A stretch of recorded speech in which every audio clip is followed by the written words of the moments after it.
Magandang buhay po sa inyo mga kahabi, dito ulit si Kuya Lito. So gaya nga po na ipinangako ni Kuya Lito sa inyo, no, na ikabit yung ating 5 canister. So ayan, nakakabit na.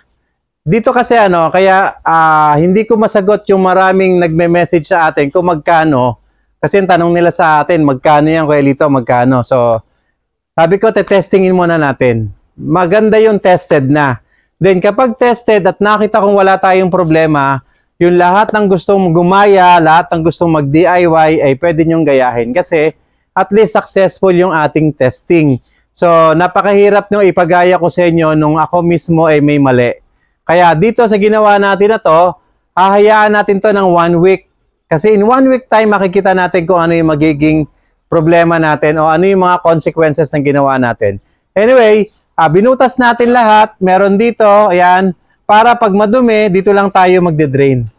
Diyan na rin tayo mag-water change. So, gamit yung ating A2000 na motor, yun po, yung A2000 na motor na yon, ayun po yung bagsak niya. So, makikita nyo, napakaganda ng bagsak. Ayan. So, ayan mga kahabi. Hoping, antay-antay pa tayo kasi gusto kong makasigurado para sa inyong lahat. Salamat po sa walang sawa niyong pagsubaybay kay Kuya Lito.